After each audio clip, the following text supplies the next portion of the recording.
এটা যদি পাবলিক ডোমেইনে চলে যায় ওদের উপরে বিপদ নেমে আসবে। সেই জন্যই তিলোত্তমাকে খুন করলো। তিলোত্তমাকে কেন খুন করেছে?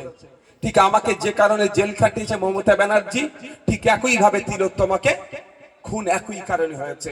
আমিও আপনার জন্য চিৎকার করতে গিয়ে জেল খেটেছি, আর তিলোত্তমা আপনার জন্য চিৎকার করতে গিয়ে মারা গিয়েছে। তাই ওকে আমরা ভুলে গেলে হবে? আমরা ভুলে যাব নাকি? ওকে বিচার চাই। বিচার আমরা যতক্ষণ না পাচ্ছি লড়াই করে যাব।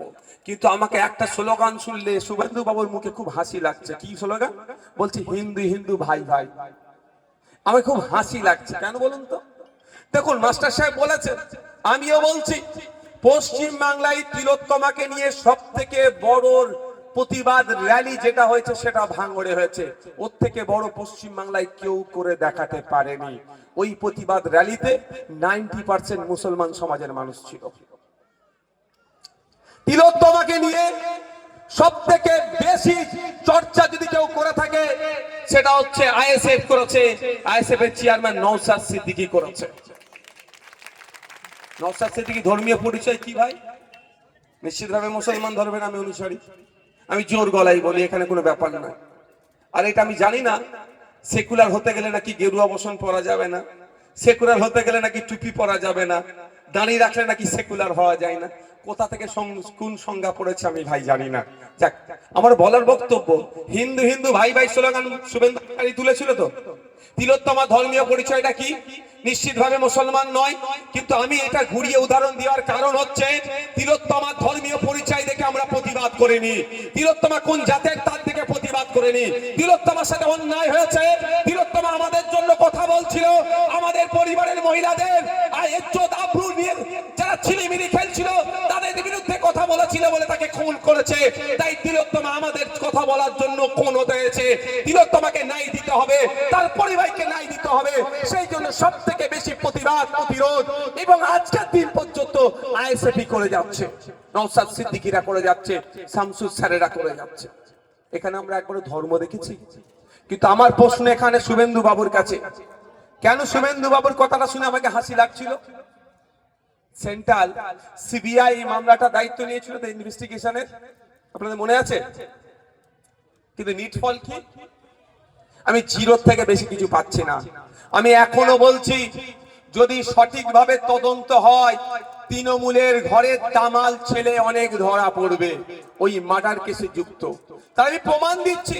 শুভেন্দু বাবু হিন্দু হিন্দু ভাই ভাই স্লোগান তুলছে।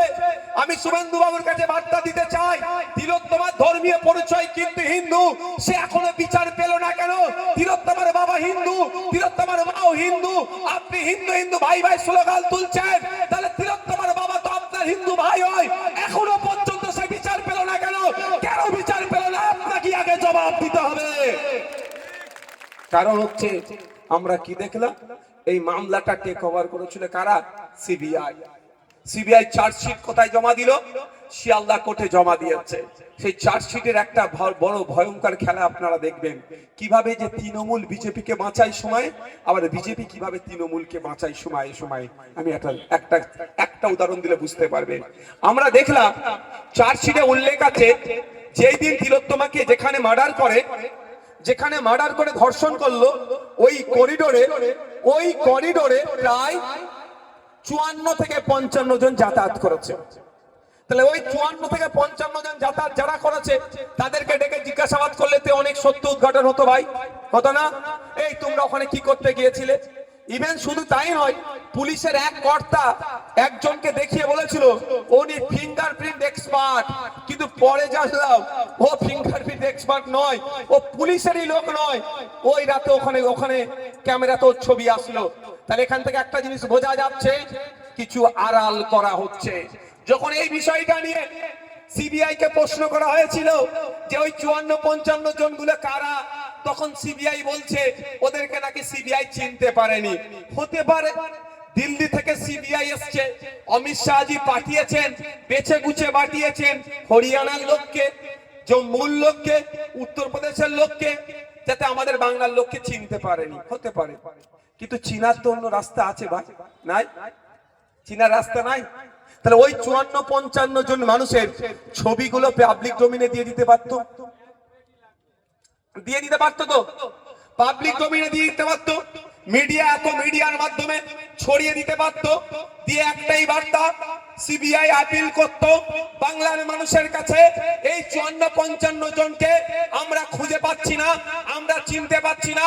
আপনার পাড়ায় আপনার এলাকার যদি বা আপনারা যদি কাউকে চিনতে পারেন এই 54-55 জনকে নাম ঠিকানা যদি আপনারা জানতে পারেন তাহলে আপনারা আমাদেরকে দিন, আপনাদের পরিচয় গোপন রাখবো। তারপরে সিবিআই তাদের কন্ট্যাক্ট নাম্বার ইমেল আইডি যদি পাবলিক ডোমেইনে ছেড়ে দিত, তাহলে যদি ওই 54-55 জনের মধ্যে আমলিয়ার কোন একটি বুথের কোন একটা ছেলে যদি ওই রাত্রে ওখানে যেয়ে থাকে, আমরা সকলেই এখন সোশ্যাল মিডিয়াতে এখন প্রচুর অ্যাক্টিভ, আমরা মানে প্রতি 1 ঘন্টা ছাড়া ছাড়া আমরা একবার করে মোবাইল খুলে দেখি, এটা একটা তথ্য বলছে, সমীক্ষা বলছে। তাহলে নিশ্চিত ভাবে আমরা প্রত্যেকেই তিলোত্তমার জন্য গলা ফাটিয়েছিলাম, প্রত্যেকেই রাস্তায় নেমেছিলাম, যে আন্দোলন সংগঠিত করেছিলাম। আর একটু কাজ আমরা করতাম, আমরা ছবিগুলো নিতাম আর মিলানোর চেষ্টা করতাম এই রকম ছবি আমার বুথে কেউ আছে নাকি, আমার এলাকায় কেউ আছে নাকি। যদি আমরা খুঁজে পেতাম সাথে সাথে সিবিআই কে ইনফর্ম করতাম, সিবিআই তাকে জিজ্ঞাসাবাদের জন্য ডেকে নিয়ে যেত। সে যদি ওর কালপিট হতো তাহলে তাকে ধরতো, তাকে শাস্তির ব্যবস্থা করতো। সহজ হতো না ভাই? কিন্তু করেছে কেন? এড়িয়ে গেল। দিদি বলে দিয়েছে দাদাকে, তোমাকে আমি ওয়াকফ উপহার দিয়ে দেবো।